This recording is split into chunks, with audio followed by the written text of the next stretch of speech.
Welcome back to Strategic Alternatives, the RBC Capital Markets podcast. I'm Vito Sperduto, head of RBC Capital Markets U.S. Corporate finance is more interconnected than it's ever been. How companies borrow, how they structure their capital, and how they manage liquidity are no longer separate conversations.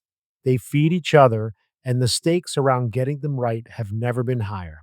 Today, I'm joined by Raja Khanna, head of U.S. corporate banking, and Kartik Kaushik, head of U.S. cash management.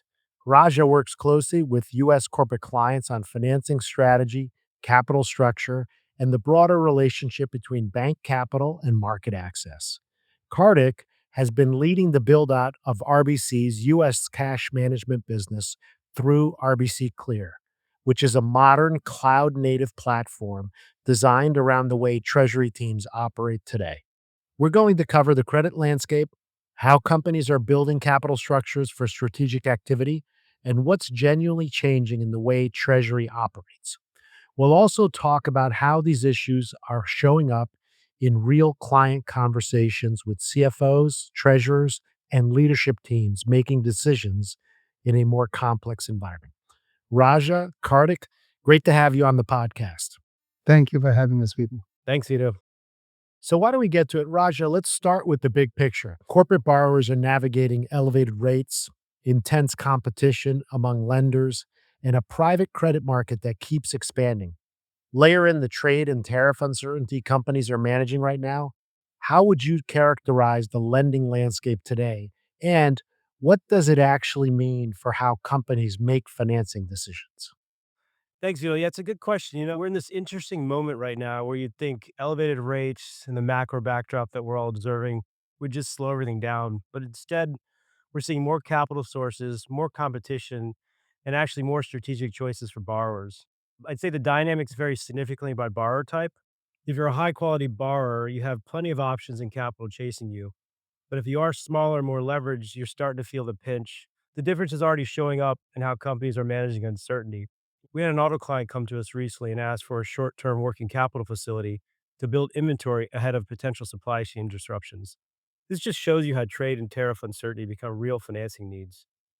We're also seeing global companies rethink their supply chains, their working capital needs, counterparty exposure, and the timing of major investments. All of that requires capital and guidance, and I think that's where banks step in. What's interesting is how private credit has evolved. A few years ago, they started in mid market, mostly sponsored deals, and took meaningful share from banks. It did affect us. But now they've grown so much, they're moving upstream into larger deals, joint ventures, project finance, and more recently, data centers. And that really has changed how banks compete. For sponsor backed deals, banks are now more focused on larger, higher quality credits where syndication makes sense. Smaller deals often cycle back to the syndicated market once they season. So there is opportunity for banks eventually. More recently, we're seeing private credit compete alongside us in bigger institutional deals like infrastructure and data center financings. Every bank has a balance sheet and wants to grow, so you're seeing spreads compress dramatically. The conversation with clients has shifted from what's the best rate to who actually understands my business and my long term needs. So, Raja, what are you seeing from a credit quality perspective? On credit quality, here's what I'm seeing. While base rates keep all in borrowing costs elevated, relatively tight credit spreads have supported market access for higher quality borrowers. Investment grade clients remain well positioned to absorb higher financing costs, given strong balance sheets and liquidity, but smaller, more leveraged names need continued monitoring as refinancing costs stay elevated. That said, we're seeing companies manage margins pretty well through pricing actions and cost management. Certain cyclical sectors face input cost pressures, but resilience is generally held up. Kartik, in terms of your world, from this perspective, as we're thinking about the general credit and capital markets landscape today, anything in particular that you're bringing to the table from a client role? Any major transaction is a natural catalyst for treasury conversations, whether it's an acquisition, a refinancing, a capex program. All of them create liquidity needs, and therefore there is a natural need for payment flows, FX exposure, and working capital visibility. And therefore, we play an active role with Raja's team in creating the end to end opportunity and service for the client. Why don't we transition a bit into financing strategy and sort of how we're thinking about capital structure in this environment? And there seems to be a tremendous amount of capital being deployed across the market right now. From your perspectives, what's driving that activity and how are companies approaching financing and execution in this environment? And maybe, Raja, why don't you start first? Yeah, sure. We're on track for a record DCM issuance this year. And a lot of that's been driven by two massive dynamics. One, the unprecedented AI infrastructure build out that we're all living through right now. And two, we're seeing record M&A activity. Both have also pushed demand for bank loans and bridge facilities to record levels. But what's interesting now is how clients are approaching their capital structure. We're seeing a strong combination of traditional bridge to bond structures, but increasingly paired with short dated term loans that signal to the rating agencies investors that we have a deleveraging plan. On the refinancing front, despite elevated treasury yields, regular way bond refis continue to be extremely active. Companies are moving quickly when windows open up to term out near term maturities. If inflation continues to be elevated and rates rise further, the economy could slow down, costs could spike significantly. So if you're a sophisticated borrower and you understand this dynamic, you're taking the risk off of the table now while spreads are tight. Vito, I do want to comment on the AI infrastructure build out that we're all witnessing. We are at an inflection point. Demand for data centers has grown to 15 to 20 times what it was just a few years ago. Just to put that in perspective, the hyperscalers, Meta, Amazon, Google, Facebook, etc., they're now planning to spend nearly 700 billion, that's billion with a B, on infrastructure in 2026. That's up from about $400 billion just 3 months ago and virtually nothing a couple years ago. What's interesting is these companies have shifted from a self-funded approach with their high free cash flow and cash balances to an aggressive capital market strategy. They've raised over $250 billion for debt and equity in the last 24 months, and that compares to $15 billion in all of 2024. That is a huge fundamental change in the markets. What's interesting is the opportunity doesn't really stop at the hyperscalers. If you look a layer below them, there's a massive layer of companies, data center operators, infrastructure providers that are looking at the same space. And that's driving an increased amount of activity in the high yield markets for lower rated credits and equity issuance for pending IPOs. The data center and AI build out has become a multi market phenomenon. When clients are thinking about participating in this infrastructure cycle, they not only need balance sheet support, but they need advisory and structure, market access across debt and equity, and the ability to execute at scale. They're not looking for one single product. They need a partner who can orchestrate the entire capital raise and help them navigate the execution. And Raja, I would just add for our listeners, there's certainly a lot of noise going on in the environment from a political perspective around the hyperscalers and the build out from an AI perspective. But what we're seeing is that there's pressure on both sides of the aisle to really come up with solutions, whether it's a stronger regulatory framework or what is it that they're asking of these companies. So I think our general view on these is that there isn't a concern that these projects are not going to happen. It's more about the fact that they're going to have to find ways to live within the guidelines that are put forth by the state and federal governments. And so we do believe that the capital is going to be spent, and therefore from our perspective, we need more innovative capital solutions, but we're also going to have to think about other parts of our organization. And I know we're working with folks on the sustainability side, municipal finance side, project finance side. And so you have to bring all these factors to play for the client base. So maybe in the similar vein, Kartik, we've had an incredible expansion since you kicked off our US cash management business. And what's interesting is I know you and I have worked on a number of situations where a significant transaction becomes an impetus for cash management. So maybe talk to us a little bit about what you're seeing in that regard. So, Vito, as you mentioned, and Raja also spoke about it, there is both an impetus in the market. There's a lot of activity. But Treasury itself is seeing quite a bit of pivot. Treasury is moving from a cost center view to increasingly becoming part of the strategic planning, whether it's for capital allocation, for transaction readiness. And when people are investing that kind of money, they are expecting speed and agility as part of the execution plan. There are two big vectors or drivers. The first is that the business models are evolving. In the past, the treasury teams had to deal with largely what you would call treasury or financial flows. And therefore, these were largely what you would call batch driven. They were predictable, they were time bound. But today, the business models have transformed into also accounting for commerce flows, which means the expectation is to do real time micro and nano transactions. Client is actively engaged on the other side of the payment. It's almost like being in sync live. The second big driver is the scaling with efficiency. Leaner teams are being asked to manage more. There are more markets, more currencies, more counterparties, more regulatory environments, and more ecosystems to handle. RBC Clear was actually built around some of these pain points and expectations. For the client, the goal is always to have a stronger control of their working capital. And obviously, they expect faster onboarding, greater self service, embedded analytics, and stronger process controls. For RBC, the strategic rationale is broader.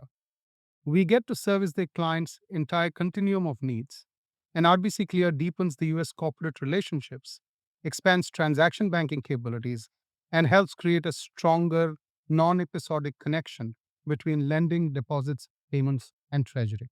Treasurers overall don't want to do the grunt work to make their banks work for them. They actually want to make faster, better informed decisions in real time basis. Kartik, what we're also finding is many of the clients tend to be our global clients, where much like us, they have global footprints and they have needs to manage cash across multiple currencies and markets. So, where are you actually seeing the operational friction show up most, and what does it take to get meaningfully better in that regard? Our clients want transparency and control across their money movement, even more importantly when it's cross border payments. They essentially want to know where their cash is. They want to know when it moves. If it's stuck, where is it stuck and why? And what are the costs that are related to a transaction? I'll give you an example. A very large global retail client was talking to us about their experience. And they said, we are always busy chasing the banks for our payment status, for our money movement. And we end up being frustrated not only by the fact that we have to chase them, but we actually have no transparency on costs. The second big theme that's happening in terms of friction is the need for cybersecurity and fraud at scale today. And as processes become more automated and digital, the threat surface is even wider. The banks that are most valuable in this environment are the ones who can simplify the operating model, not just process their transactions. The focus needs to be on preventive, in process controls, dynamic risk management, predictive risk models, and an outbound proactive servicing model. If we pull it all together, as corporate finance and treasury become more integrated, what should companies expect from their banking partners? And as you both look at the next, let's say, 12 to 18 months, where should CFOs, treasurers, and corporate borrowers be focusing their attention? The most valuable banking relationships right now are the ones where the partner understands both the capital market side and the treasury operating reality and connects those dots for the client. RBC is building around that integration, credit, treasury, payments, and market access as a single relationship, not separate product conversations. For borrowers, the priority over the next 12 to 18 months is flexibility in capital structure, refinancing options, and the balance between bank capital and public markets. For Treasury, liquidity visibility, payment infrastructure, and operational control are the areas where the work done now pays dividends when the next transaction or market dislocation arrives. RBC Clear is central to that strategy, deepening U.S. corporate relationships, supporting broader lending and financing activity, and bringing more of one RBC to clients through a modern treasury solution. Just one follow on as we're thinking about the next 12 to 18 months, just given that volatility that's happening, are you changing any of the advice that you're giving clients in terms of how they're thinking about their financing needs or structuring and the like? Or are you just looking for them to continue to be opportunistic to take care of their capital needs as market windows open? And what are you seeing in each of your markets? Yeah, I'd say it's the latter, Vito. I think we continue to guide clients to take opportunity of the market as they see fit. Obviously, there's the geopolitical headwinds that we're facing that came into 2026, which I think is driving oil prices and rates higher. But for now, the credit profiles that we look at continue to be strong. Companies are passing through costs and managing effectively. If the economy were to slow down, I do feel that, some of our credits would probably suffer. But for now, the markets are wide open, and our guidance is if there's an opportunity for you to take risk off the table, do it, because that window could shut down pretty quickly when it happens.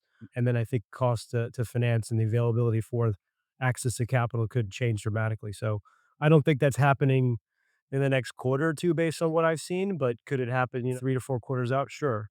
In a steady state interest rate environment or a potential increasing interest rate environment, there is need to deploy the idle money that's sitting. And therefore, there'll be higher focus on moving idle funds into some form of short-term yield, but also the working capital control increases significantly. You typically tend to do higher control on payments and receivables so that you can keep your cash productive instead of it being stuck. Of course, all of this necessitates real-time visibility of money movement.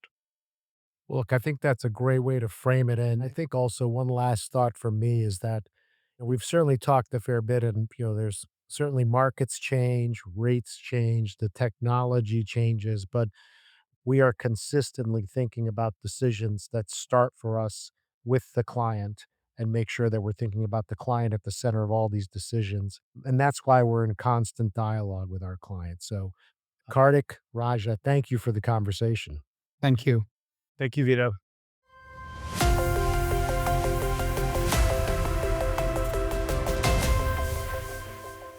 To our audience, you've been listening to Strategic Alternatives, the RBC Capital Markets podcast. This episode was recorded on August 4th, 2026. Subscribe on Apple Podcasts, Spotify, or wherever you get your podcasts. And if you find this valuable, share it with a colleague. Thank you. This content is based on information available at the time it was recorded and is for informational purposes only. It is not an offer to buy or sell or a solicitation, and no recommendations are implied. It is outside the scope of this communication to consider whether it is suitable for you and your financial objectives.